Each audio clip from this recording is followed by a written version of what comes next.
Are you shrinking to fit in and then losing your authentic self in the process? As a recovering people pleaser, I used to do whatever people wanted to do. I wanted to be as easygoing as possible, but it meant I ended up doing a bunch of stuff that I wasn't either into, that I didn't want to do, or even worse, that I was uncomfortable with. In this video, I'm going to give you some ideas and tips on how you can be more authentic to yourself and not feel as pushed by that peer pressure to do whatever it is the group wants to do. A few years ago, I spent a month in Lima and it was magical. It was one of the best experiences of my life, but it was a big hinge moment for me because it made me realize how much of a people pleaser I was being and how I wasn't being authentic to myself. I was there with this fun-loving crowd that loved to party, and not that I don't love getting some drinks here and there, but I wasn't there in Lima to go drinking every night and just spend a bunch of money and feel like crap the next day. I was there for the food and the culture and experiences and to meet people and have interesting conversations. So I made different choices. I started saying no to these social events and yes to things that actually lit me up. I made friends with some locals and we would go on morning bike rides to look at some of their favorite parks. I went to art galleries. I sat by the ocean and just listened to music and watched the waves roll in and thought about my life and who I am and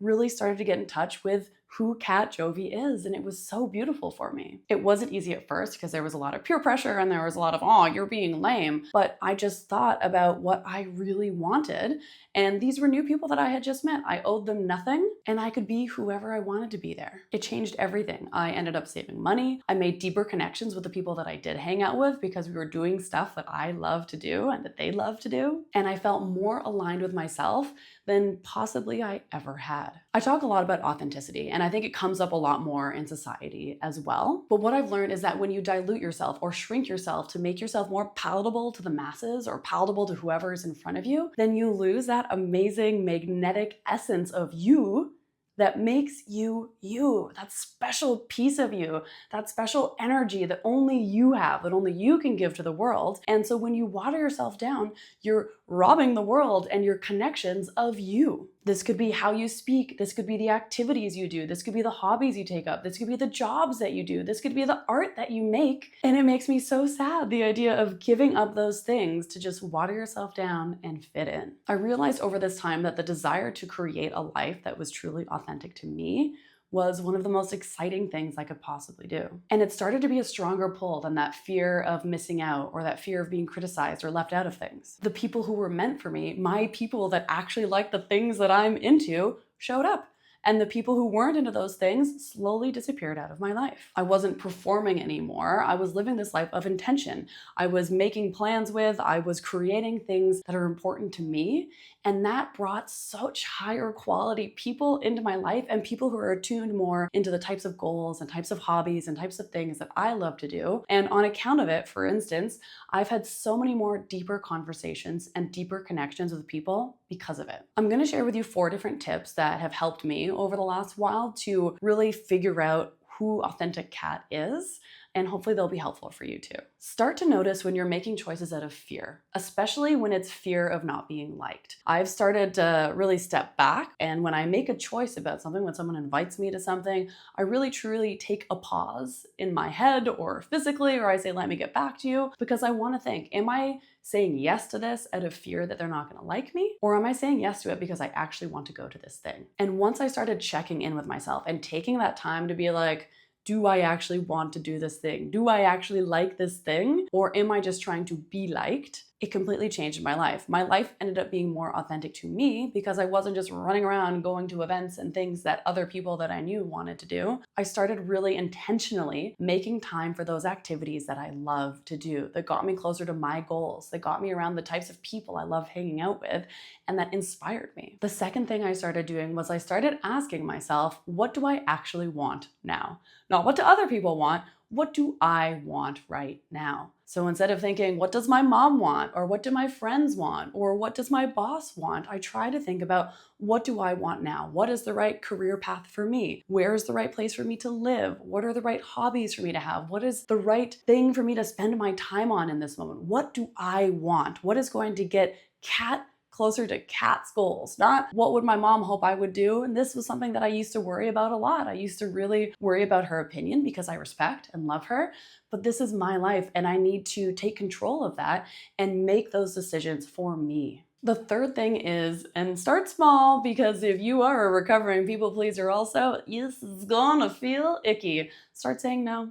Start saying no more often. Say no once, be honest, and see how it shifts. So it will feel very like leading up to it, like someone will invite you to a thing and in your head you'll be like, I would never want to go to that. That sounds truly boring.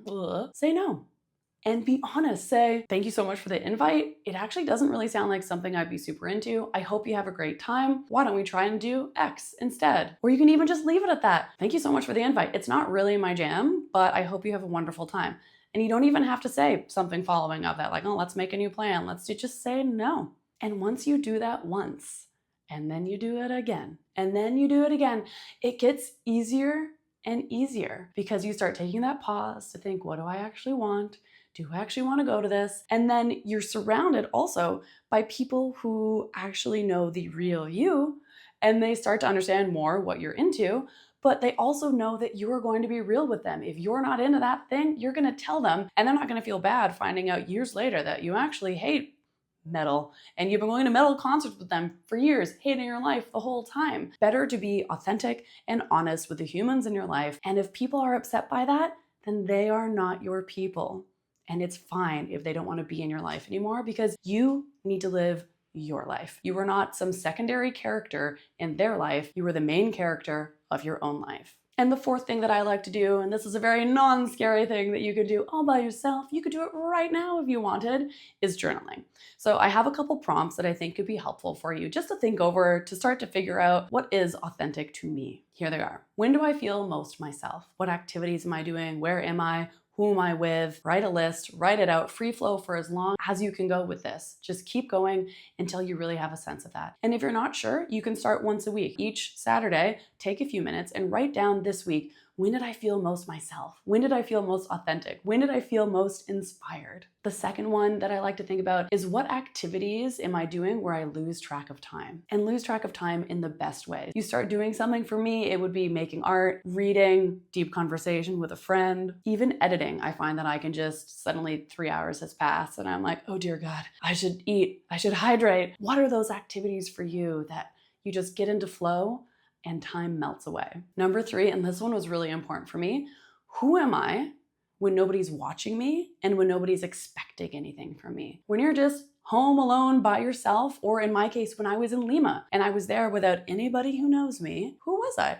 Who did I want to be? Who am I? No one's expecting anything from me. No one knows anything about me. Who do I want to be? If people's opinions didn't exist, who would you be? Fourth one, and this one was also quite difficult for me, but also super helpful to do. What parts of me am I hiding to be more accepted or liked? Are there parts of me that I never let show?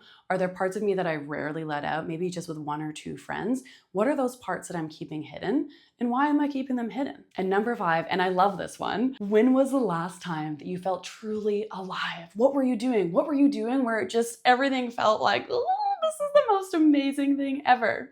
I actually have a little jar that's moments I truly lived, and I put a little scrap of paper in here once a week that has moments that I feel like I just truly lived and everything was fabulous. And I start tracking those because it's really helpful for me to understand, when am I most myself? When do I feel the most energized? And you should know that too.